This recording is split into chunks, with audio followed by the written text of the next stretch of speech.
There is a squirrel, a black squirrel specifically, who lives in one of the trees somewhere near the back patio of my apartment. I see them often, darting across the parking lot, pausing dramatically in the middle of the grass, tail flicking as if they have somewhere very important to be. Sometimes they freeze in the middle of the tree trunk and look at me, and I like to imagine in that moment stopped dead in their tracks by my dashingly handsome face. In reality, they are probably just sizing me up, deciding whether I am a threat, a nuisance, or simply irrelevant. I mention this because when Becky Cameron came into my office to let me know that she was claiming her Choose Your Own Sermon prize and simply handed me a Post-it note with the sermon title for today on it, no context or any other information, I was reminded of one day when I sat in my car after getting home, watching this squirrel carry off an acorn with great determination. At least I'm assuming it was the same squirrel. I haven't seen that many squirrels since moving to California, to be honest. And as I sat down to figure out what the heck I was going to write about, it dawned on me. Squirrels don't cook. They gather what they need. They prepare for winter. They survive. But they don't cook meals for one another. They don't bring soup when another squirrel is struggling. They don't volunteer to make coffee or wash dishes. They don't pause to ask how another squirrel is really doing. And I realized that what squirrels lack is not intelligence or resilience, but community as a chosen intentional practice. Human beings, on the other hand, are wired for something more. Not just survival, but connection. Not just instinct, but care. Not just independence, but interdependence. And that difference, quiet, ordinary, and deeply human, is one of the reasons we come to church. When we talk about practicing resistance, it is easy to imagine something loud or confrontational. Marches, megaphones, raised fists. And those forms of resistance matter. They always have, and especially now more than ever. But there is another kind of resistance that is quieter and just as holy. It is the resistance of continuing to care in a world that encourages us to disengage. It is the resistance of staying connected when isolation feels easier.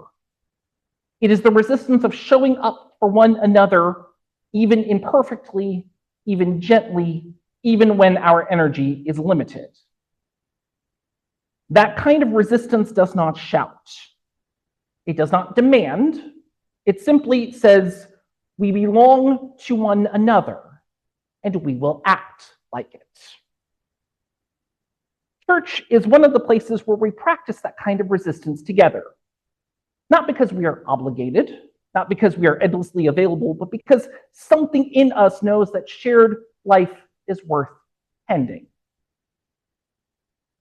It is important to say this clearly and lovingly. Rest is sacred. Boundaries are wise. Listening to your body, your spirit, your circumstances, that is faithful work. Many of us are tired. Some of us are grieving. Some of us are carrying responsibilities that are invisible to others. Some of us are simply doing the best we can to get through each week. Church is not meant to be another place where we feel like we are failing. But the earth itself rests in seasons. And Unitarian Universalism, at its best, affirms that no one is asked to give what they do not have. So if you are in a season of rest, honor that. If you are in a season of healing, tend to that.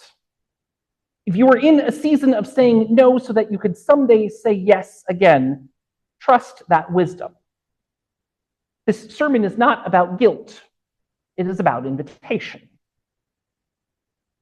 At the same time, we live in a culture that often encourages withdrawal, even when what we most need is connection. We are taught subtly and constantly that our primary role is to consume content, consume services, and experiences. And when something becomes inconvenient or demanding, the solution we are offered is simple: disengage. But church offers a different spiritual path. Church invites us not just to attend, but to participate. Not just to receive, but to contribute when we are able.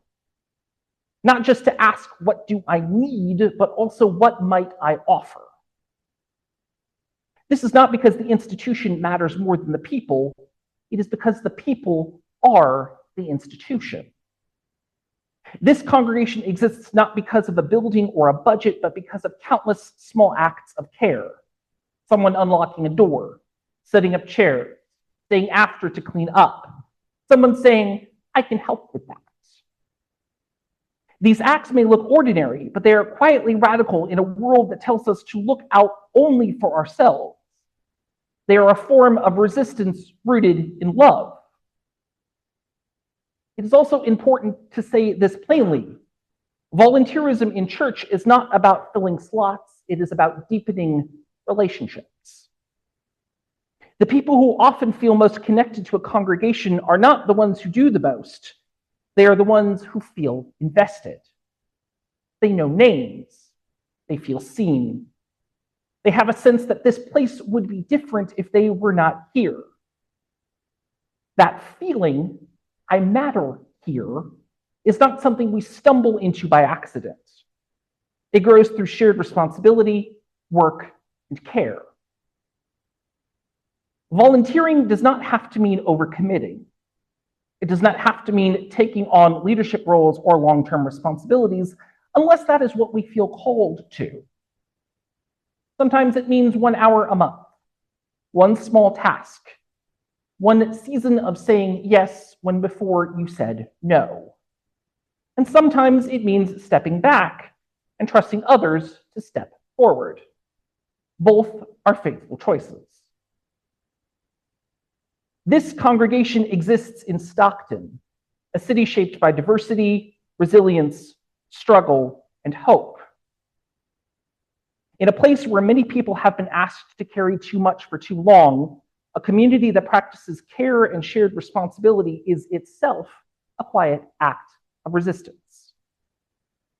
When this church volunteers within these walls and beyond them, it says, no one has to do this alone. When people take turns carrying the load, it resists burnout. This is the kind of community we are building, not perfectly, not without missteps, but with intention. There is a voice many of us carry, often learned long ago, that says, it doesn't really matter if I help. They'll be fine without me.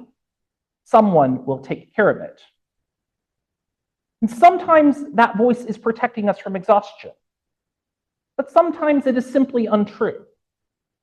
Because there are moments, more than we realize, when someone is quietly hoping another person will step in. Practicing resistance means gently questioning that voice. It means asking with kindness rather than pressure, what might be possible if I offered what I can when I can? Not forever, not perfectly, but just for now. The squirrel will keep doing what squirrels do. It will gather. It will survive. It will rest when it needs to. And in that, there is wisdom. But human beings are called to something slightly different. We are called to flourish together. That flourishing does not require exhaustion or self-sacrifice without limit. It requires balance. It requires listening. It requires shared care. It requires communities where people are allowed to rest and also invited to participate. So hear this as a command, not as a demand, rather, but a blessing. If you are weary, may this community be a place of rest. If you are ready, May this community be a place where your gifts find a home. If you are unsure, may this community walk with you as you discern your next faithful step. Practicing resistance does not always look dramatic. Sometimes it looks like signing up. Sometimes it looks like stepping back. Sometimes it looks like trusting that both rest and responsibility have a place in beloved community. May we resist the lie that we must do everything or nothing. May we honor the wisdom of rest and the holiness of shared work. May we remember that while squirrels may survive alone, human beings are made to care for one another, gently, imperfectly, and together. May we cause it to be so. Blessed be. Amen. Shalom. Assalamu alaikum. Namaste. Thank you all so much.